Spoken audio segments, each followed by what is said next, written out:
আমাদের এখানে অনেক সমস্যা হইতেছে জলাবদ্ধতার কারণে। আমরা প্রায় 2 মাস যাবত আটকা পড়ে রয়েছি এই পানিগুলোতে। আর পানিগুলো খুবই দুর্গন্ধ, পচা, মানে পারানো যায় না যে এক জায়গায় যাওয়ার সময় এগুলো খুব চুলকায়, অ্যালার্জির সমস্যা হয়। আর বাচ্চারা তো বেরি হইতে পারে না, আমাদের খুবই সমস্যা হইতেছে। যদি সরকারের পক্ষ থেকে বা এলাকাবাসীর পক্ষ থেকে একটু দেখা হইতো খুব ভালো হইতো। আমরা অনেক মানে সমস্যার মধ্যে আছি। আমার বাচ্চাটা অনেক ছোট, তো এখানে অনেক আশেপাশে ছোট বাচ্চা আছে।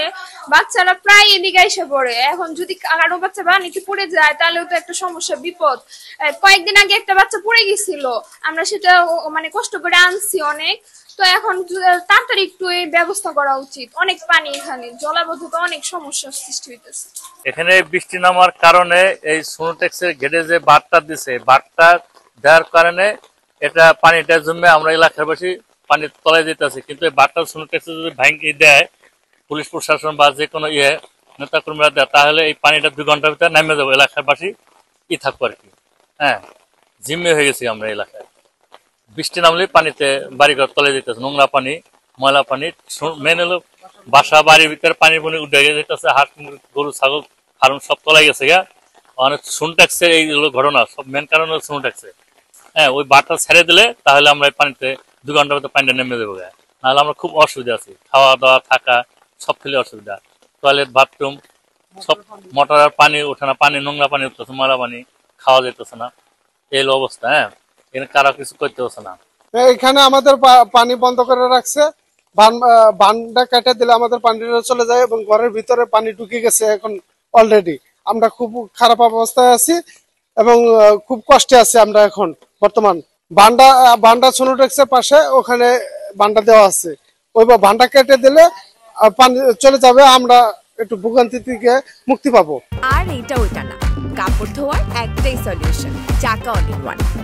আমরা বাচ্চাদের নিয়ে স্কুল যাইতে পারি না, যদি বাচ্চারা পানিতে পড়ে যায় তখন আমাকে ভয় না, ছোট ছোট বাচ্চারা পড়ে গেলে তো সমস্যা, যদি কিছু হয়ে যায়। আবার বাচ্চা নিয়ে আমরা স্কুলে যাইতে পারি না, নোংরা পানি অনেক। এখানে পানি যে বানিয়েছে নোংরা পানি না, এখানে জীবাণু আছে, আবার চর্মরোগ হইব, এটি আমরা কি সমস্যা, আমাকে কি, আমরা গরিব মানুষ না। জি, আমাদের এই যে স্কুলে যাইতে সমস্যা হয়, আমরা ভিজা দেশে এই পচা পানিতে পাড়ায় স্কুলে যাই, আমাদের এই ভেজা ড্রেস নিয়ে আমাদের ক্লাস করতে হয়, ইত্যাদি সমস্যা আছে। হ্যাঁ, আমাদের এখানে যে সমস্যাটা, এখানে হালকা একটু বৃষ্টি হইলেই যে পানিটা জমে, এই পানিগুলো নিষ্কাশনের কোনো ব্যবস্থা নাই। আমাদের এই পাশে সোনোটেক্সের ওই পাশে রাস্তা যদি ওখানে করে দেওয়া হয়, নিষ্কাশনের ব্যবস্থা করা হয়, তাহলে এলাকার মানুষ একটু শান্তি পাবে। এখন যে অবস্থা, ঘর থেকে বের হওয়ার মতো কোনো অবস্থা এখন বর্তমানে, মানুষ খুবই কষ্ট করতেছে। লাকুড়িয়াপাড়া রোডের দক্ষিণ পাশে যে জলাবদ্ধতার বিষয়টি, সেটি আমরা জানতে পেরেছি, সে এলাকা থেকে অভিযোগ এসেছে। সে প্রেক্ষিতে আমরা এটি যেভাবে সমাধান করা যায়, বিশেষ করে একটি কালভার্ট নির্ণয় করলে সম্ভবত আমাদের পানিটাই খুব ভালোভাবে বের হয়ে যাবে, সেটি আমরা খুব দ্রুততম সময়ে করে দেওয়া হবে।